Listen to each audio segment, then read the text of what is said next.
Bienvenue sur Destination Crypto, le podcast qui vous emmène sur les sentiers tortueux de la crypto-monnaie. Je m'appelle Thibaut Coussin, je suis auteur et coach crypto. Ma mission, c'est de vous aider à comprendre l'univers de Bitcoin afin que vous profitiez de ce marché en pleine croissance. Si ce sujet vous intéresse, je vous invite à vous abonner et à reprendre un peu de café pour attaquer cet épisode. Vous êtes prêts ? Allez, c'est parti.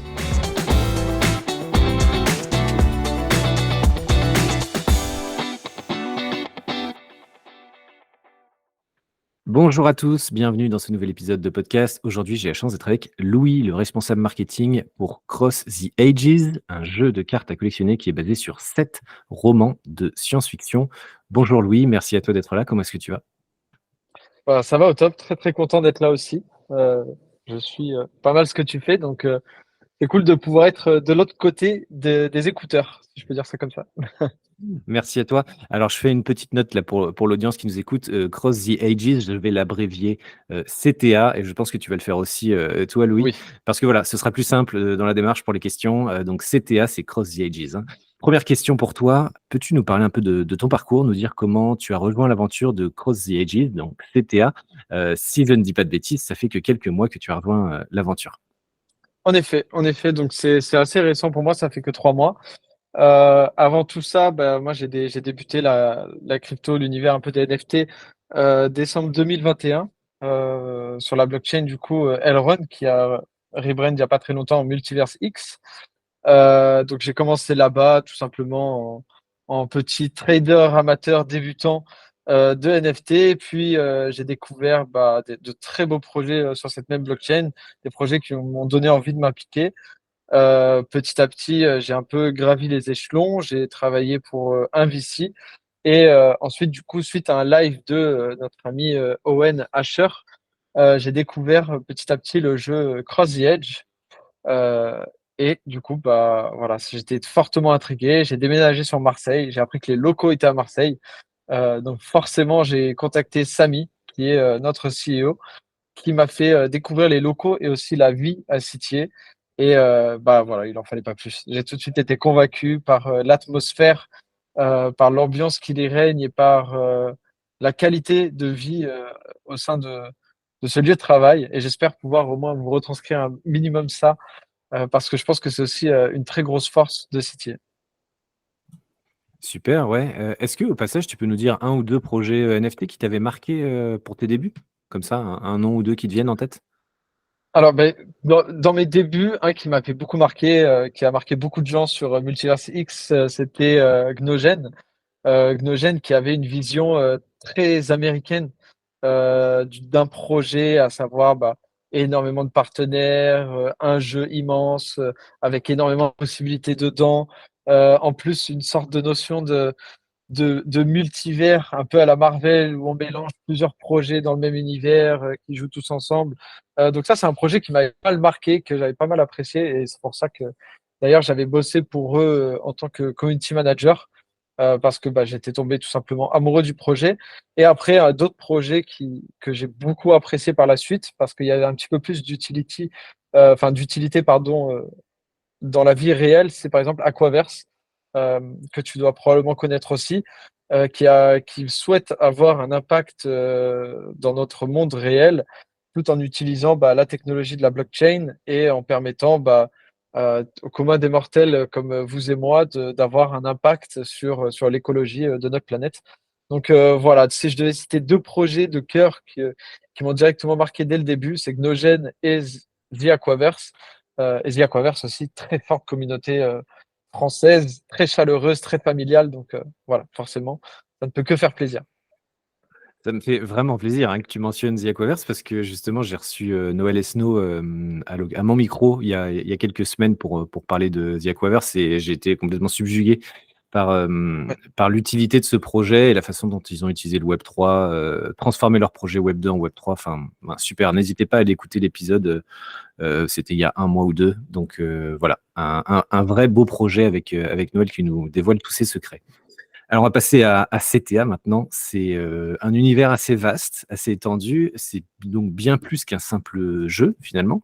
Est-ce que tu peux nous donner, dans les grandes lignes, quelques éléments de compréhension sur cet univers à travers CTA? C'est exactement ce que je dis quand on me demande de parler de CTR, c'est que c'est bien plus qu'un simple jeu. Parce que malheureusement, à l'heure actuelle, tout le monde ne voit que le jeu qui est actuellement public et disponible pour tout le monde, donc le trading card game. Mais avant ça, Cross the Edge, ça a commencé il y a 3 ans, 2 ans et demi, 3 ans, au sein des locaux d'une autre boîte qui est hors Web3, où bah, voilà, Samy avait des idées, il voulait développer quelque chose d'innovant, quelque chose de nouveau. Lui, ce grand collectionneur de cartes Magic, Yu-Gi-Oh, Pokémon, pour ne pas les citer. Et du coup, bah, il est arrivé avec cette idée de cartes à collectionner, de personnages vraiment très bien designés à collectionner. Mais pour débuter, il voulait vraiment qu'il y ait une histoire derrière ces personnages. Donc, la base de CTA, c'est vraiment les 7 romans qui sont en cours de publication. Donc, actuellement, on sort à raison d'un chapitre par semaine, le tome 2. Donc le tome 1 est complètement disponible en entier sur Wattpad, donc qui est une plateforme gratuite pour lire des livres. Vous pouvez aussi écouter les livres audio réalisés par Grand Angle Meta, il me semble, sur YouTube. Et donc, du coup, ces livres sont vraiment les fondations de CTA. Ils racontent vraiment bah, toute l'histoire un peu à la manière d'un Game of Thrones un peu fantastique de CTA. Et donc, rattaché à ça, ensuite, nous avons bah, le premier jeu, du coup, qui est sorti maintenant depuis le 29 mars, qui était disponible avant ça en Early Access, mais désormais, il est disponible à tout le monde juste avec une adresse mail et la création d'un compte, c'est donc notre jeu de cartes à collectionner, notre trading card game. Euh, c'est assez simple dans le fonctionnement. Peut-être je vous parlerai un petit peu plus du gameplay après. Euh, Par la suite, en 2024, nous allons avoir une sorte de métaverse slash MMO slash jeu d'action aventure. On a un peu de mal avec le mot métaverse parce que malheureusement, il a été beaucoup utilisé et on souhaite vraiment mieux focus ce qu'est ce jeu. Et puis après, bah, 2025, dans ces horizons-là, nous aurons notre troisième jeu, à savoir plus un jeu de type MOBA. Voilà. Et puis après, autour de ça, bien sûr, nous avons les films animés, les comic books, toutes ces choses-là qui vont sortir et qui promettent. C'est énorme en fait, cet univers. Vous êtes combien dans l'équipe? Vous êtes une dizaine ou une cinquantaine? On est trois. Non, c'est pas vrai. On a un petit peu plus que ça. Alors nous, on a nos locaux qui sont basés à Marseille. Donc dans les locaux à Marseille, on est actuellement entre 70 et 80 personnes de plusieurs départements différents. Si je les compte rapidement, je crois qu'on a 8 départements différents. Et après, si on compte ceux qui sont en télétravail, ceux qui sont à l'étranger, etc., on avoisine à peu près les 170-180 employés. Waouh, c'est énorme et c'est énorme quand même comme structure, vous êtes vraiment sur un autre niveau que, pas mal de projets sur lesquels j'ai l'habitude d'interviewer, et puis, tout ce que vous voulez mettre en place, c'est assez fou. En tout cas, ça doit être super agréable à comme tu disais de bosser pour un tel projet. Est-ce que tu peux nous parler un peu du principe du jeu de cartes? Moi, j'ai téléchargé personnellement l'application il y a quelques jours justement, pour préparer aussi, cette interview. J'étais, déjà, il y a des animations assez folles, il y a un beau design, c'est assez accessible. Par contre, moi, je connais absolument pas, les mécanismes de ce type de jeu, de cartes, un peu sur plateau, on va dire. Est-ce que tu peux, voilà, nous présenter à l'audience qui serait un peu comme moi, qui connaîtrait pas trop le concept de ces jeux-là, en quelques minutes, nous expliquer comment ça fonctionne? Bien sûr, je vais essayer de faire au plus simple. En vrai, ça peut paraître, sachez-le, ça peut paraître compliqué quand vous recevez l'explication, mais en soi, une fois que vous avez fait 2, 3 parties, ça reste assez simple. Sachez aussi qu'on travaille énormément sur le côté expérience utilisateur pour les nouveaux, histoire de rendre le jeu vraiment facile d'accès et compréhensible dans les premières parties, parce qu'on comprend que c'est ce qu'il y a de compliqué, c'est de se mettre dedans. Mais au final, si vous avez joué un petit peu à Magic, si vous avez un peu joué à Pokémon, et puis par exemple les différences d'éléments, l'élément fort et l'élément faible par rapport à quel type il est, etc., bah, c'est assez similaire. Au final, Cross the Edge, si vous voulez, vous avez des cartes, donc vous devez vous faire un deck de 20 cartes. Chaque carte a une puissance allant de 450 à 700. Euh, et du coup, vous ne pouvez pas dépasser la jauge des 10 000 points de puissance au total sur votre deck, ce qui fait que ça évite qu'on ait des decks que de cartes ultra puissantes, que de cartes avec des gros chiffres dessus et de se faire rouler dessus par de gros chiffres. Donc, il faut vraiment le deck, c'est vraiment la base de CTA, donc ce build d'un bon deck avec des éléments différents. Quand je parle d'éléments, c'est que vous avez 7 éléments qui composent l'heptagramme. Pour n'en citer que quelques-uns, il y a la terre, le feu, la nature, la lumière, toutes ces choses-là. Chaque élément a 2 éléments contre lesquels il est fort et 2 éléments qui sont plus forts que lui. Et donc, ça nous fait un genre heptagramme que d'ailleurs, vous pouvez retrouver en jeu. Quand vous lancez une partie, il est généralement affiché sur la droite ou vous pouvez l'ouvrir sur mobile. Et si vous appuyez sur un élément, vous pouvez voir contre lesquels il est fort et contre lesquels il est faible. Je dis ça parce qu'il y a beaucoup de gens qui ne le savent pas, mais c'est une énorme aide en jeu, en tout cas, de pouvoir voir assez rapidement les points faibles, les points forts, les affinités à créer et toutes ces choses-là. Et donc, le but du jeu, c'est de prendre un maximum de cartes sur le board. C'est un board de 4 sur 4. De prendre du coup un maximum de cartes du joueur adverse et donc d'en contrôler un maximum et aussi de créer ce qu'on appelle des trinités. Donc, c'est sur votre heptagramme, quand vous avez les éléments, c'est 3 éléments qui se suivent. Ça forme une trinité. Quand vous en faites, vous gagnez 2 points. Et puis le but, c'est soit d'arriver au maximum de points qui est 65, soit quand le board est complet, d'avoir le maximum de points. Ou alors de pousser à bout votre adversaire et qu'il ait plus de temps pour jouer. Et dans ce cas-là, vous gagnez avec le temps écoulé. Donc voilà, je vais pas trop aller dans les explications. En soi, je pense que j'ai tout expliqué. Ça peut paraître une fois de plus compliqué, mais vraiment, après 2-3 games, vous prenez le coup et vous comprenez que c'est pas très très dur. Surtout qu'il y a beaucoup de petits mécanismes en jeu qui permettent de voir, par exemple, si je pose ma carte là, est-ce que je vais réussir à capturer les cartes adjacentes ou non. Vous avez une petite animation qui se met sur les cartes de l'ennemi pour voir si vous allez les retourner ou non.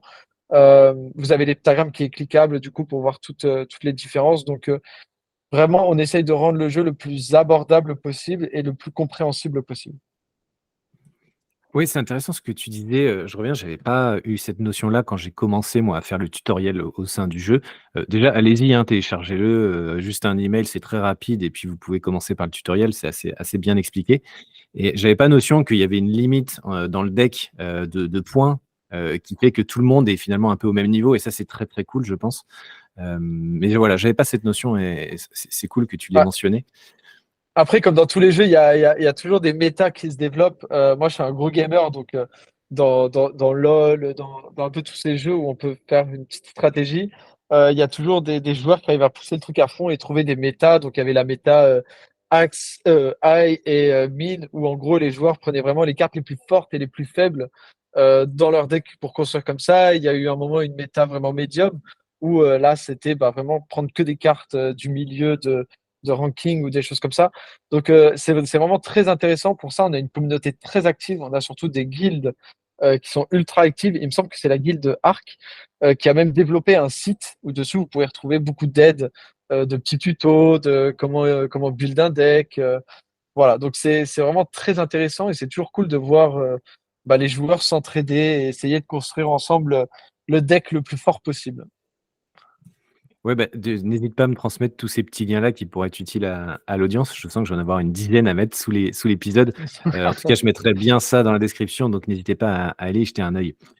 Comment on fait pour jouer? Est-ce qu'on joue contre un adversaire aléatoire? Est-ce qu'on peut jouer contre des amis? Est-ce que c'est actuellement comme ça ou est-ce que c'est pour plus tard? Est-ce que tu peux nous dire un peu comment ça se passe pour, l'adversaire? Quel est l'adversaire avec, qui on va jouer? Bien sûr. Alors actuellement, on a 2 modes de jeu. On a le mode ranked, donc ça c'est aléatoire, matchmaking. En général, vous trouvez une partie dans les moins de 45 secondes, moins de 30 secondes, parce qu'on a vraiment pas mal de joueurs actifs. Surtout en ce moment où on implémente de plus en plus de mécanismes qui font que les joueurs ont besoin de jouer pour avoir, par exemple, tous les mercredis, le drop d'une super rare ou des choses comme ça. Et puis, vous avez le mode custom. Là, le mode custom, vous créez un code, en gros, par un simple clic sur le gros bouton violet. Ce code, vous pouvez le donner à votre ami ou lors d'un tournoi, parce qu'on a des tournois aussi qui sont en cours, à votre adversaire. Et du coup, ça vous permet de cibler contre qui vous voulez jouer. Juste, du coup, ça n'impacte pas votre elo. Donc ça, c'est pour les 2 modes disponibles. Et sachez que on travaille actuellement sur une refonte complète de l'application avec des nouveaux modes de jeu et toutes ces choses-là. Donc, voilà, on n'en a pas trop communiqué autour de ça pour l'instant. Mais voilà, on est tous franchement la plupart ici dans nos locaux, des gros gamers. On joue tous à différents jeux, que ce soit Apex, Valorant, League of Legends, Hearthstone. Vraiment, on joue tous beaucoup à beaucoup de jeux. D'ailleurs, le midi, c'est très marrant parce que vous pouvez voir tous les PC qui servent normalement à faire du design, du codage, des trucs comme ça, qui se transforment en PC gaming. Tout le monde joue à son jeu. Ça se fait des petits matchs ensemble à droite à gauche. Et du coup, bah voilà, on sait les modes qu'on aimerait voir, les choses qu'on aimerait voir, les changements qu'on aimerait voir. Et du coup, ça fait partie des futurs changements qui vont arriver. Ouais, jouer comme ça le midi, au boulot avec ses collègues, ça doit être quand même des petites expériences assez uniques et assez mémorables, j'imagine bien. En tout cas, c'est cool, il y a du Ouais, mystère là. Tu es en train de dire qu'il va y avoir des refontes, il va y avoir pas mal de choses. De toute façon, le projet là pour les 5 prochaines années, j'imagine qu'il y a plein de choses, prévues. Ça va être itératif. Est-ce qu'on peut revenir juste un peu sur le côté Web3 du jeu avant de rebasculer un peu ouais, sur le gameplay? bien sûr, bien sûr. C'est un jeu Web3, donc tu vas m'arrêter, mais normalement, il est plugué à une blockchain et les cartes utilisées dans le jeu sont en fait des NFT.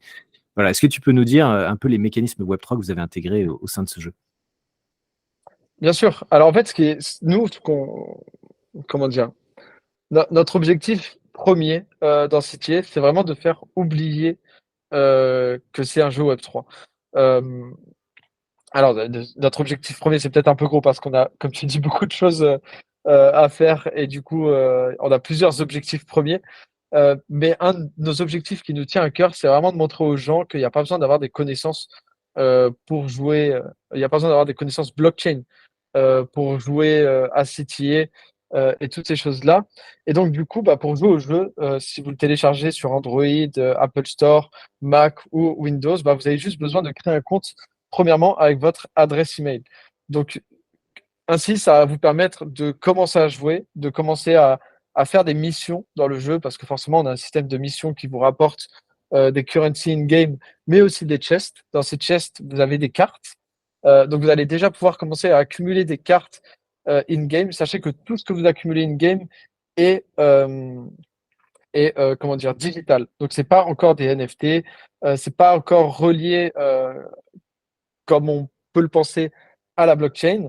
Mais si après vous souhaitez du coup passer à ce stade de Web3, découvrir ce que c'est que la blockchain, bah, vous pouvez accéder à votre dashboard utilisateur via notre site, dashboard qui est ultra complet parce qu'on essaie vraiment de grouper un maximum de choses dessus pour que les personnes n'aient pas besoin d'aller sur différents sites, connecter leur wallet un petit peu partout euh, pour du coup apprendre déjà ce que c'est que le Web3, apprendre un peu les dangers du Web3 parce que c'est aussi quelque chose qui est très important. Moi-même, je me suis fait scam deux, trois fois, donc ça me tient vraiment à cœur qu'on puisse apporter un peu ce petit côté éducation entre guillemets à nos utilisateurs.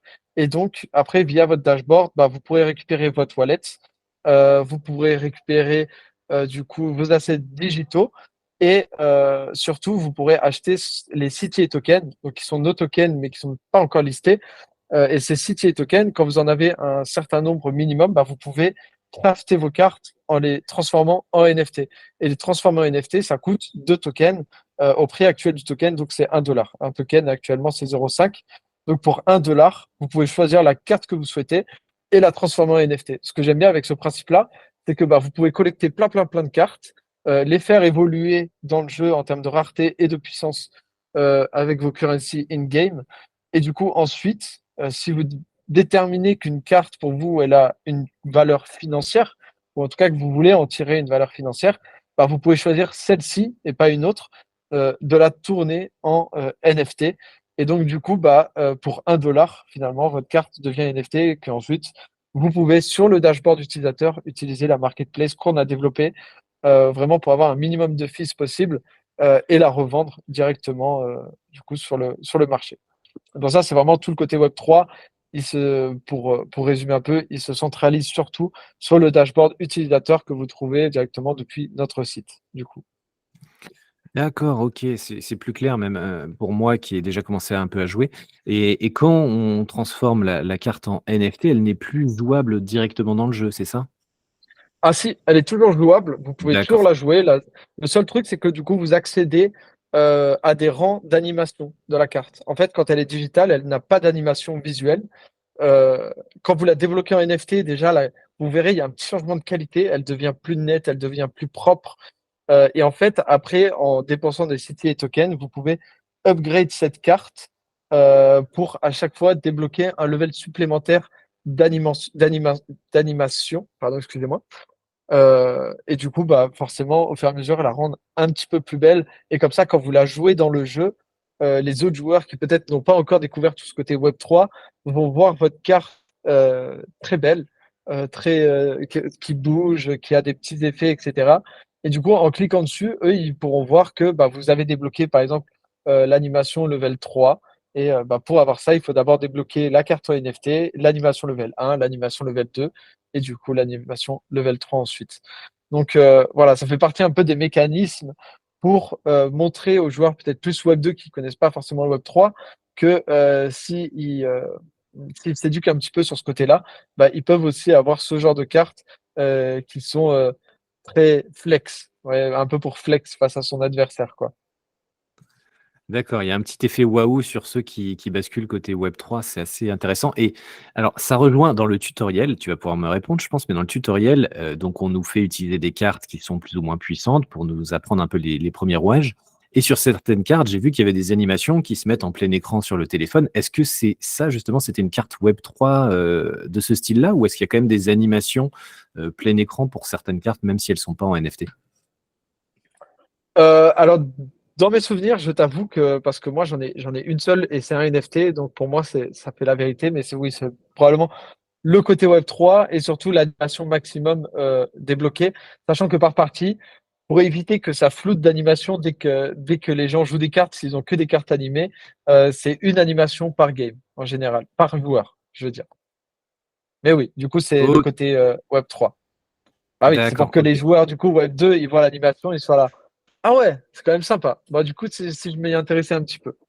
Ouais, d'accord, mais tu vois, moi, j'avais joué dans le tutoriel et je savais pas que c'était dédié à ça, les animations. Je pensais que c'était, finalement, c'était, soit random, soit certaines cartes, mais OK, je comprends mieux. C'est le côté Web3 qui prend le dessus, là et alors donc il y a des cartes, on va dire qu'il y a le côté numérique, il y a le côté NFT et il y a aussi, si je dis pas de bêtises, une version physique qui est aussi possible avec une histoire de puce NFC. Tu peux m'en dire un peu plus aussi, là-dessus?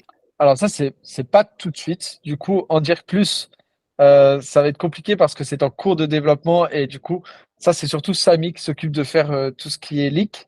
Donc, faudra peut-être attendre que monsieur ait décidé d'en parler un petit peu plus. Mais oui, en tout cas, on compte bien avoir une version physique. Vraiment, comme je disais au tout début, le cœur de Citier, c'est vraiment la partie collection. Ce qui motive le plus, en tout cas, Samy, c'est bah, voilà, ce côté d'avoir la carte physique.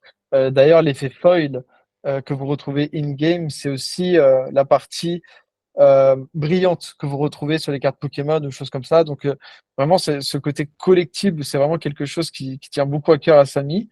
Et du coup, bah, quand vous tournerez cette carte physique, la carte sera du coup, comment dire, freeze et donc vous ne pouvez plus l'échanger parce que le but c'est de pouvoir claim cette carte dans le monde réel et qu'elle soit reliée ensuite à ce NFC et non pas du coup pouvoir s'échanger la carte non claim. Non, la carte claim, ne pas pouvoir se l'échanger. Voilà, c'est ça. Ouais, d'accord. Ouais, de toute façon, il y aura effectivement plus d'infos dévoilées, prochainement. En tout cas, Voilà, c'est c'est très en cours cool. de production. En tout cas, ça arrive très bientôt et c'est plutôt très très cool. Moi, j'aime beaucoup en tout cas le système qu'on est en train de développer. Si vous êtes un fan de l'ouverture de booster, je pense que vous allez beaucoup aimer ce qu'on vous prépare aussi de ce côté-là. Super, super. Alors justement, comment débuter? Tu as dit que dans le deck, il fallait avoir une vingtaine de cartes. Mhm. Comment est-ce que la personne qui écoute ce podcast, hop, elle est convaincue, elle a envie de démarrer, elle fait le tutoriel et après elle veut passer à l'action. Comment c'est quoi le plus simple? Par où on passe? Bah alors, comme tu disais, quand tu t'inscris dans le jeu, en général, on te lance une partie tutoriel.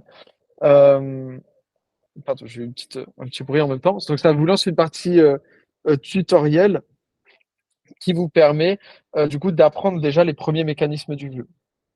Mais même avec cette partie tutoriel, parfois on a le sentiment que ça ne suffit pas. Donc, on est en train de développer un peu des nouvelles mécaniques, des mécaniques que vous pouvez retrouver aussi dans d'autres jeux pour vraiment comprendre comment jouer. Et pour moi, la meilleure méthode de comprendre comment jouer, c'est vraiment de jouer de base. Sauf que c'est toujours compliqué de lancer une game quand on est débutant, de parfois tomber contre des gens qui ont déjà joué et qui, eux, connaissent le jeu. Ça peut être en tout cas très frustrant. Donc, on travaille beaucoup sur ce côté-là. Comme je disais, on essaie vraiment d'améliorer le côté expérience utilisateur, en tout cas pour les nouveaux. Mais voilà, quand vous lancez le jeu, vous avez une partie tutoriel, vous apprenez du coup les différentes mécaniques du jeu. Moi, ce que j'essaie de conseiller, c'est si vous avez un ami qui joue, vous lancez des petites parties custom avec cette personne, ou alors vous refaites le tutoriel pour au moins une autre fois, pour être sûr d'avoir vraiment tout compris. Euh, et après, voilà, on a une communauté vraiment qui est assez incroyable, surtout la partie francophone. On a une très grosse base francophone. Si vous venez sur Telegram, si vous venez sur Discord, je vois toujours des gens qui essayent vraiment d'accompagner les nouveaux joueurs, comme si c'était eux qui travaillaient au final pour CTA et qu'ils voulaient voilà, aider ces nouveaux joueurs à comprendre et du coup à rester dans le jeu. Parce que voilà, on sait que la frustration, forcément, c'est le premier facteur qui fait que certains joueurs ne restent pas. Donc c'est quelque chose qu'on va essayer de développer. Pourquoi pas un mode PvE, par exemple, avec des parties contre des bots pour vraiment comprendre les différentes mécaniques possibles. Actuellement, on a surtout des effets visuels, comme je disais, l'heptagramme qui est très tactile, où vous pouvez activer un élément pour voir les différents liens que vous pouvez faire avec. Le fait de pouvoir voir quelle carte on retourne selon la carte qu'on joue. Donc toutes ces petites choses-là, petit à petit, mises bout à bout, j'espère feront un onboarding en tout cas plus simple. D'accord. Mais alors moi, ma question aussi, c'était, par rapport aux cartes que tu as, pour jouer. Il faut bien que tu aies des cartes au début pour jouer face à d'autres adversaires. Est-ce que tu les gagnes à travers le tutoriel, à travers, des parties, ou des quêtes ou des choses comme ça? Ou est-ce qu'il faut forcément aller en acheter quelque part? Alors on a des joueurs de LoL dans notre équipe et du coup on a tout simplement intégré le système de cartes, comment je peux appeler ça? Parce que du coup j'ai le mot en anglais, mais de cartes de rotation par semaine gratuites qui tournent. Et donc, du coup, ça vous permet déjà de voir un peu les différentes cartes, sachant que pour ces cartes-là, du coup, il y en a où les animations sont débloquées. Donc, vous pouvez même utiliser quelques animations in-game. Et en général, on met assez de cartes gratuites pour que vous puissiez commencer à jouer sans avoir besoin d'acheter un chest in-game ou des choses comme ça. Donc, vous avez les cartes de base, tout simplement, que vous pouvez utiliser, qui sont gratuites qui changent fréquemment et qui vous permettent, voilà, sans rien dépenser, de commencer à jouer et surtout de commencer à faire les missions pour accumuler des currency in-game et du coup aussi débloquer des chests en faisant les missions journalières, hebdomadaires et mensuelles. D'accord, et si je suis un joueur qui est déjà un peu expérimenté, ce qui n'est pas mon cas, mais quelqu'un qui a l'habitude de ces types de jeux, comme tu dis, qui joue déjà à LOL, League of Legends, hein, je mets le sous-titre parce que, je suis persuadé qu'il y en a qui ne sont pas des gamers alors, mais, Ouais, non, tu fais bien. C'est est-ce c'est vrai que moi, c'est l'habitude. ouais, c'est l'habitude. Est-ce qu'il y a, un moyen d'aller peut-être un peu plus vite, en achetant des packs déjà un peu, comme tu disais, des boosters, pour se mettre déjà un peu au niveau? Est-ce que, il y a une technique particulière? Alors, tu peux tout simplement. Alors, il y a deux possibilités. Soit tu veux mettre, enfin, tu crois au projet Cross the Edge et tu souhaites investir un petit pécule dedans, tu peux acheter ce qu'on vendait au tout début. Donc, ça, c'était vraiment avant que j'arrive. Et même moi, j'ai loupé la vente parce que j'étais pas au fait de cette vente, mais tu peux acheter les booster packs qui étaient en vente au début. Donc, si je me souviens bien, nous avons trois Primus, donc le rouge, le bleu et le vert. Et nous avons les Legacy qui, eux, coûtent une blinde. En fait, les Legacy, si tu veux, il me semble que c'était 630 et quelques packs qui étaient complètement buggés quand on les a vendus. C'était à la base des packs de couleurs aussi, bleu, rouge ou vert, sauf qu'ils étaient buggés. Et du coup, Samy, ce qu'il adore faire quand il y a des trucs buggés, c'est qu'il leur donne tous les avantages. En fait, il fait, vu que vous nous avez fait confiance et en plus, vous avez eu les trucs buggés, vous inquiétez pas, on va vous mettre bien, vous, et vous allez avoir beaucoup de valeur. Non pas qu'on a mis de côté ceux qui ont pu ensuite acheter les boosters non buggés, mais voilà, ces fans de la première heure qui, les pauvres, ont dû faire face à un bug et quand on est face à un bug, on panique tous, surtout quand on met de l'argent et que ça se passe pas comme on souhaiterait. Euh, du coup, vous pouvez aller sur des marketplaces secondaires parce que malheureusement, on ne les vend plus. Mais trouver un booster pack, dedans, vous aurez plein de boosters de plusieurs cartes. De mémoire, il me semble que c'est 25 boosters euh, avec une bonne vingtaine de cartes dans chaque. Donc, vous voyez, ça vous fait déjà une bonne base. Euh, de toute rareté, d'ailleurs. C'est pas des cartes random que vous avez. Vous avez différentes raretés, mythiques, super rares, rares, communes, uncommon, non communes. Ou alors, in-game, vous pouvez acheter ce qu'on appelle les chests. Donc ça, vous en avez plusieurs niveaux de chests. Le plus cher étant le Neo Chest. Dedans, vous avez 48 Premium Boosters. Euh, donc ça fait énormément de cartes. Et c'est un bon départ pour commencer. Il avoisine, il me semble, si je me souviens bien, en termes de dollars, parce que du coup, on les vend en Prana, qui est une des currencies in-game. Il avoisine les 140 dollars. Sinon, après, vous pouvez toujours commencer plus petit pour quelques dollars, moins de 10 dollars. Vous avez le Basic Chest, le Super Chest, qui ont chacun respectivement un Premium Booster et deux Premium Boosters. Et ensuite, voilà, vous en avez bien sûr entre ça à différents coûts où dedans vous avez du coup des premium boosters qui vous permettent de déjà commencer à accumuler des cartes. Ce qui est bien juste dans les boosters de pre-sale, donc ceux que vous pouvez trouver sur le secondaire, c'est que vous avez des min pass et les min pass, c'est des choses qui vont vous servir à vie densitier avec différents comment je peux appeler ça? Différents petits avantages que ça va vous donner. On a d'ailleurs fait un article Medium et sur notre nouveau site qui va sortir d'ici un peu moins de 2 semaines. Vous aurez aussi toutes les perks, tous les avantages que fournissent ces min pass. Mais voilà, il y a beaucoup de choses très cool. Et par exemple, le Legacy Gold, qui est un des plus rares, il n'y en a que 7. Je crois qu'il n'y en a que 4 qui ont été ouverts à l'heure actuelle sur les 7. Donc, c'est-à-dire qu'il y en a encore 3 qui sont dans des boosters. Ceux-là, ils vous donnent tous les avantages. Notamment, par exemple, on a eu notre soirée de lancement le 29 mars au Palais du Pharaon à Marseille. Ceux qui avaient un Golden Legacy étaient invités à la soirée, tout prépayé, donc déplacement, hôtel, repas, toutes ces choses-là. Voilà, ils auront une version exclusive, physique du livre. Ils auront le merch, ils auront vraiment tout. Voilà.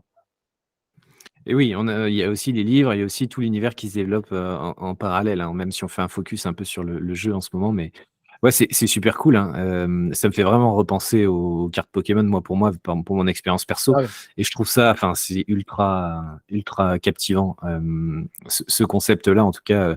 Voilà, alors maintenant que vous savez, je mettrai les liens aussi, hein, si vous voulez aller un peu plus loin sur les marchés secondaires en acheter. Maintenant, c'est pas du tout un conseil d'investissement que je fais, mais si vous voulez aller plus loin, si vous avez cette démarche, eh ben écoutez, il y a pas mal d'options pour vous. Et moi, j'avais vu, je crois, c'était quoi le Legacy, je crois, il est à 2,2 Ether sur OpenSea ou quelque chose comme ça. Donc voilà, faites attention si ça peut aller vite, hein. En tout Ouais, cas, c'est ouais, qu'il sachant y a... que Ouais. pardon, excuse-moi. Non, Vas-y, vas-y. j'allais dire, sachant que nous, on trade majoritairement en USDT en général, nos assets, et sur les marketplaces, on préconise de trade en USDC. Euh, mais voilà, vous avez les packs, sinon les premiers premium boosters avec des min pass dedans sont aux alentours de, si je me trompe pas, 250 dollars, quelque chose comme ça, euh, sur le marketplace. D'accord, ok, super. Et justement, en parlant on a évoqué les chests là dont tu parlais. Si je dis pas de bêtises, il y aura peut-être même une petite surprise pour la communauté prochainement, c'est ça? Oui, alors ça dépend. Et on a beaucoup de surprises pour la communauté, mais tu parles de ta communauté ou la communauté de chez nous Ah bah, je pensais à un petit concours organisé sur mon compte sur Twitter où j'offrais un Ah, oui, bouquin bien sûr. et toi tu m'as dit qu'il y aurait sans doute une petite surprise aussi pour la communauté donc voilà, c'était l'occasion d'en parler. Ouais, une petite surprise en plus qui n'existe plus dans le jeu. Enfin non, c'est pas qu'elle n'existe plus. C'est qu'à la base, en fait, si vous voulez, on a développé des chests. Il va y avoir 4 chests vraiment très spéciaux durant l'année. C'est des chests qui sont reliés aux événements auxquels on participe. Et là, du coup, pour le coup, je voulais offrir à ta communauté quelques chests de New York City, donc qui est passé maintenant depuis une semaine et demie à peu près.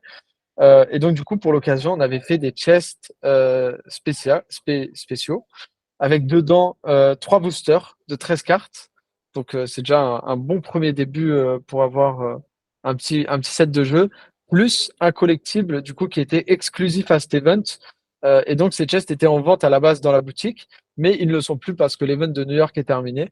Mais voilà, ça me tenait à cœur de vous en donner quelques-uns aussi. Eh ben, c'est super et je te remercie au nom de la communauté. Alors, ça se passera sur mon compte Twitter. Donc voilà, vous serez au courant. Suivez-moi sur Twitter. Je taguerai aussi Cross the Ages. Et je pense que je me débrouillerai pour essayer de mettre un petit indice pour un des gagnants dans cet épisode à la fin. Donc voilà, histoire que vous ayez un avantage supplémentaire à ceux qui me suivent juste sur Twitter. Ce serait quand même plutôt cool. Et merci à toi, Louis, d'avoir prévu cette belle surprise pour la communauté. Alors, on Avec arrive un plaisir. peu Et le chiffre n'est ouais. pas fixe, hein, donc si on voit qu'il y a beaucoup de participants, peut-être qu'on en rajoutera quand même un petit peu parce qu'on aime bien faire des cadeaux. Ah bah ça marche, bah c'est super. Merci beaucoup pour ça.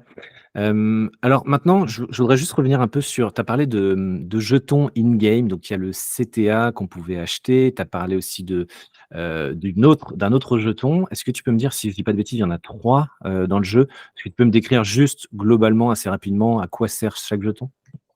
Bien sûr, je vais essayer de faire très rapide parce que c'est vrai que je suis très fort pour rajouter des mots là où il n'y a pas besoin.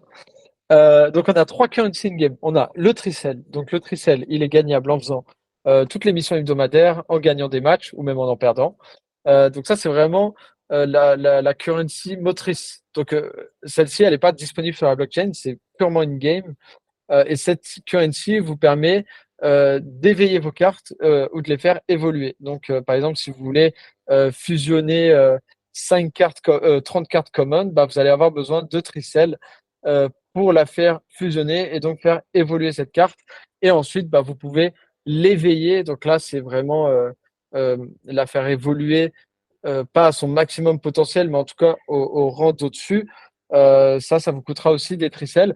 Donc c'est une monnaie qui est très utilisée. Au début, on a l'impression qu'on en a beaucoup, que ça s'accumule, etc.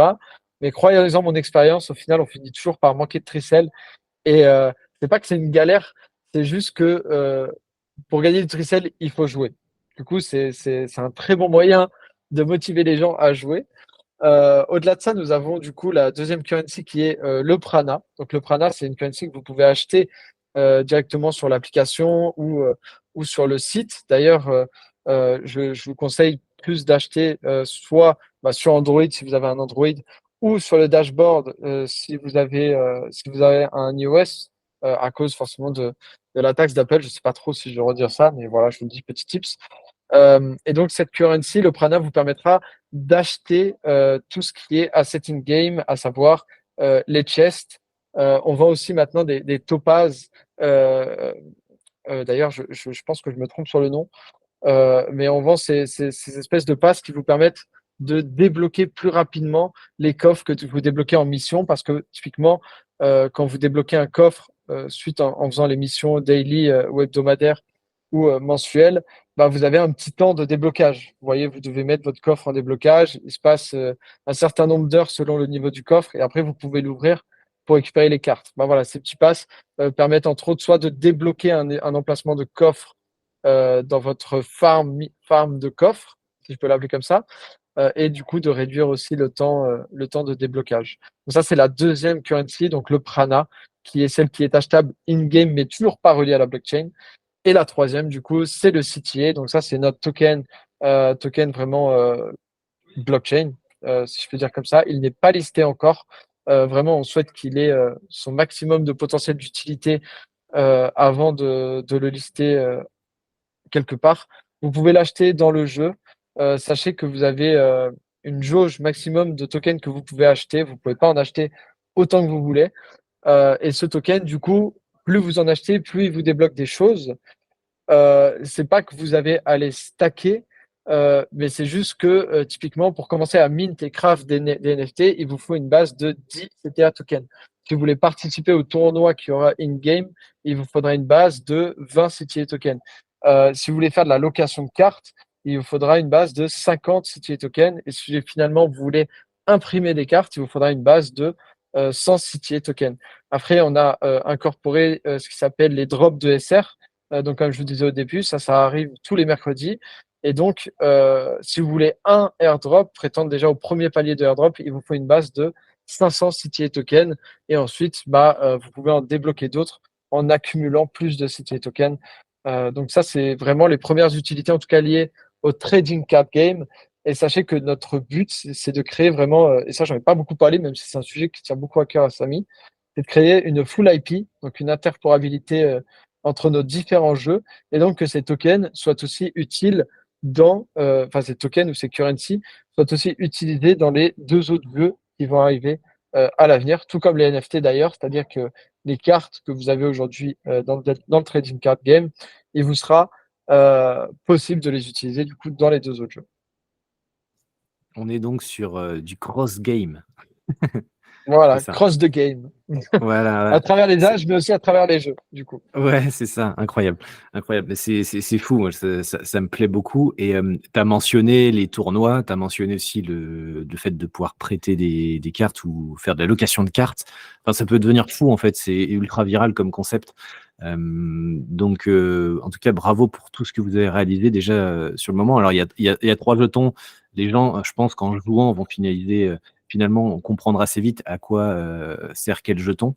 Finalement, c'est assez simple dans l'approche, notamment dans ce que tu as présenté. Est-ce que tu peux me dire quelles sont les grandes échéances pour vous, à venir pour CTA?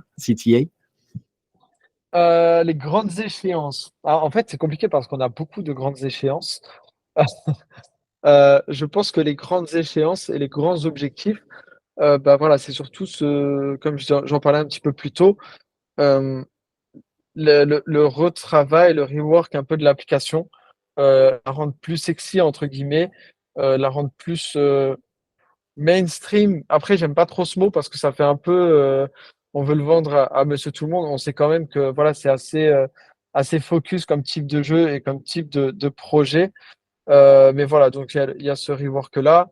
Il y a le rework aussi de notre site web. En fait, là, si vous voulez, vu que le jeu est sorti, nous, en tout cas pour notre partie, côté, marketing, c'est vraiment, remettre au goût du jour, comme adorait dire un de mes profs, tout ce qui est visuel par rapport au jeu, toute la communication autour du jeu. Je sais que, par exemple, pour la team des développeurs, c'est aussi, régler tous les problèmes de crash qu'on peut avoir, sur les mobiles, les choses comme ça.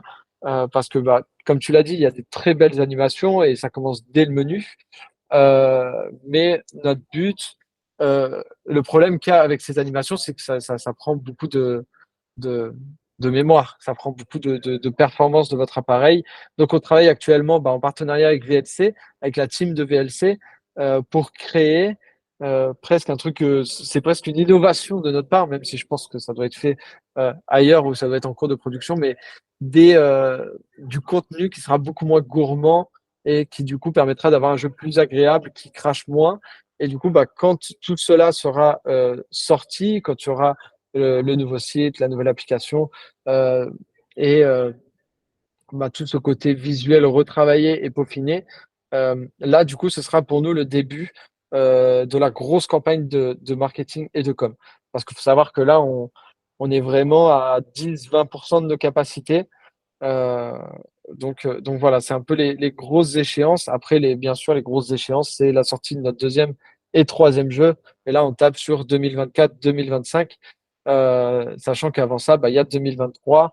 Et au-delà du côté marketing, au-delà du côté on veut régler les bugs, il y a aussi toute la partie e-sport. On a vraiment à souhait de développer cette partie-là. Samy l'a dit très souvent, mais on souhaite injecter environ 1 million d'euros de cash prize sur l'année 2023, que ce soit par des tournois donc dans le jeu, des tournois en ligne, comme on le fait actuellement avec Xborg et les 20 000 euros de cash prize, et comme on le fait avec le Tonon Gaming Festival qui arrive début juin, non, début mai, où là on aura 6 000 euros de cash prize répartis en 2 tournois. Donc voilà, les quelques points clés des choses à venir. C'est super cool et je rebondis sur le côté mainstream dont tu parlais, c'est pas forcément comme tu disais, adapter ça à monsieur tout le monde de façon, aussi abrupte. Ça peut être tout simplement quelque chose, je sais pas si c'est prévu, mais de traduire en différentes langues, l'application parce qu'actuellement c'est que en anglais si je dis pas de bêtises et donc il y a forcément Alors, cette barrière pour ceux qui ne parlent pas l'anglais. Alors oui, ça c'est vraiment, en fait, on a remarqué, bah, c'est en français aussi forcément. Je dis forcément parce qu'on est français, donc forcément on a l'application en français. Mais ça c'est vraiment ma mission première quand je suis arrivé à CTA, c'est vraiment de faire connaître CTA en dehors. En fait, on avait un gros problème avant, c'est qu'on faisait beaucoup de choses en français et du coup, on n'arrivait pas à atteindre des communautés en dehors des pays francophones. Donc c'était très compliqué. Et là, depuis peu, ben, on commence à pas mal s'externaliser, enfin, je veux dire en termes d'audience qu'on essaye de toucher, et notamment la partie japonaise. C'est incroyable. On a une personne euh, qui s'appelle Nathan, je salue Nathan s'il écoute ce podcast, qui fait un travail incroyable avec la communauté japonaise. On sait que les Japonais sont très fans de tout ce qui est à collectionner, notamment les trading card games. Et du coup, bah, Nathan, il fait un peu tout ce travail. Lui, il habite là-bas au Japon. Donc, c'est bien parce que ça permet vraiment de connaître les façons de faire et comment je pourrais dire ça, les us et coutumes de ce pays-là et de cette culture. Et donc là, on voit une explosion de la communauté japonaise, à tel point que sur Twitter, parfois, on a plus de tweets en japonais qu'en anglais ou en français venant de la communauté. Et je trouve ça trop, trop cool de pouvoir voir bah, des tweets où on comprend rien, écrits dans une langue qu'on ne comprend pas, mais de voir qu'il y a de l'engouement et les gens sont très contents de pouvoir y jouer. On voit des screens de l'application avec tout écrit en japonais, tout ça. Donc c'est vraiment cool. Et là, bah voilà, on travaille pour une traduction plus hispanique, pour une traduction plus pour les pays de l'Est, toutes ces choses-là. On essaie vraiment de reach plus de monde, comme tu dis, via la traduction. Et c'est quelque chose qui nous tient à cœur. Ouais. Ouais, je pense que c'est fondamental, mais ça ne m'étonne pas que ce soit, que les Japonais soient à fond dans cet univers-là, parce que vous leur donnez tellement à manger et vous les ouvrez sur un nouvel univers qui, bah, sur lequel ils sont ultra friands, donc c'est Bah, les, cool, les, c'est les cool. Japonais sont vraiment très très contents et j'ai envie de dire les premiers qui ont cru en nous, même s'il y en a eu une multitude au même moment un petit peu, ça a été des studios un peu japonais du style Square Enix bah, voilà, qui ont tout de suite voulu mettre des billes dans CTA avec qui on prépare des petites collabs très sympas. On a aussi Ubisoft et ces grosses licences qui sont aussi derrière nous. Et bah, ça fait vraiment très plaisir, en tout cas, de voir cet engouement de la part des Japonais. Et puis, s'ils écoutent ce podcast parce qu'ils comprennent le français, bah, merci beaucoup à vous pour tout cet engagement. C'est vraiment incroyable. Oh, t'inquiète pas, ce podcast sera traduit en 15 langues. Non, je rigole. Parfait. Mais, heu, Avec les mais, IA, maintenant, on peut tout faire. Hein, donc, peut-être. ouais, c'est vrai, il faudrait que je me pense sur ce sujet pour effectivement passer à autre chose que la simple communauté francophone. Mais ouais, ouais, en tout cas, c'est super cool. On arrive déjà à la fin de cette interview incroyable. J'ai appris plein de choses, moi. Est-ce que tu as une dernière chose à rajouter, à partager à l'audience? Voilà, ta carte blanche pendant 2-3 minutes. Donc vas-y, si tu as quelque chose à mettre en avant, c'est le moment. Bah, ce serait surtout mettre d'essayer en fait. CTA, beaucoup de gens en ont peur parce que ça peut sembler être un jeu compliqué, un jeu de cartes. On n'a pas tous l'habitude de jouer à des jeux de cartes. Moi personnellement, je suis un gros joueur de FPS, donc les jeux de cartes ça n'a jamais été vraiment mon dada. Mais d'essayer et de comprendre un peu les mécanismes du jeu, ça permet vraiment de s'ouvrir à un autre type de jeu. Et puis, bah, le côté reward derrière, on peut très facilement avoir un retour assez rapide, notamment bah, avec les notions de pouvoir mint la carte que l'on veut en NFT et de pas devoir payer tout de suite un montant ahurissant pour pouvoir avoir son NFT. Typiquement, là, pour 6 euros, tu peux avoir ta base de City Token et transformer ta carte la plus rare en NFT et la revendre derrière pour 100 euros. Je sais pas, je dis des chiffres au hasard. Mais, euh, mais vraiment, tu peux, en 2 mois, je crois ou un peu moins de 2 mois, en un mois et demi, on est déjà à 3 millions de volumes sur les marketplaces, donc il y a du volume, il y a de la liquidité. Les gens font du trade et c'est un peu la base de notre jeu. Donc vraiment, essayez le jeu, dépensez pas forcément de l'argent au début, créez juste vous un petit compte, vous créez juste un petit compte, vous jouez avec les cartes gratuites, vous faites les ranked, vous faites les différentes missions hebdomadaires. Si vous n'avez pas de mine pass, vous pouvez prétendre à vous faire airdrop tous les mercredis un NFT gratuitement d'une carte super rare juste en faisant les missions hebdomadaires. Donc vous avez juste à atteindre le coffre de rang 3 des missions hebdomadaires et vous êtes éligible à ce airdrop qui tombe le mercredi. Donc, bon, vous avez 7 jours pour farmer un NFT gratuit. Heu, voilà, que demande le peuple? C'est très simple et ensuite, ben, vraiment plongez-vous dans l'université. C'est très vaste. Même moi, ça fait 3 mois que j'y suis et vous voyez, il y a des sujets où j'hésite encore, où je suis encore pas très sûr, des choses comme ça, mais parce que c'est très vaste et finalement, si je dois conclure, bah, allez checker notre YouTube. Dessus, on a pas mal de contenu vidéo. En ce moment, on sort des roadshows, pour vous présenter, bah, l'envers du décor. On a San Francisco qui est sorti. Il se tourne pas mal sur notre voyage à San Francisco pour la Game Developer Convention et on a l'épisode 2, donc Marseille, qui est sorti, où là, c'est très centré sur, notre soirée de lancement et vous pouvez découvrir l'équipe, vous pouvez découvrir une personne de l'équipe surtout, en focus à chaque fois et je trouve que ça apporte un petit côté humain supplémentaire, qui peut, bah, voilà, vous embarquer avec nous dans cette folle aventure et bah, si vous passez sur Marseille, n'hésitez pas à passer nous dire un petit coucou aux locaux, en tout cas.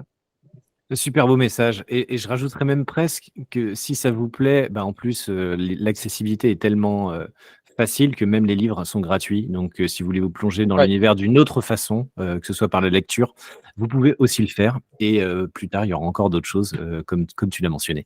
Donc merci, beaucoup Louis, c'était un épisode, assez dingue. Je pense que ça a vraiment plu à l'audience et merci encore beaucoup pour la petite surprise avec les chess qui seront, mis, sur le compte Twitter. Donc merci, Ouais, c'est quelque chose. je te propose qu'on commence avec 5 chests et selon l'engagement, bah, on verra. Peut-être qu'on augmentera un petit peu ou des choses comme ça, mais voilà. Si on peut déjà 5, je pense que c'est une bonne base pour commencer. Et si on peut, pourquoi pas un petit peu plus. Ça marche, bah, c'est déjà super. Et puis, comme je disais, moi aussi, j'offrirai des livres au passage, comme ça, il y aura plein de gagnants, c'est super. Merci Louis, et puis je te souhaite le meilleur Merci à pour la toi. suite et j'espère te Merci. reparler prochainement. Salut. Merci. Salut.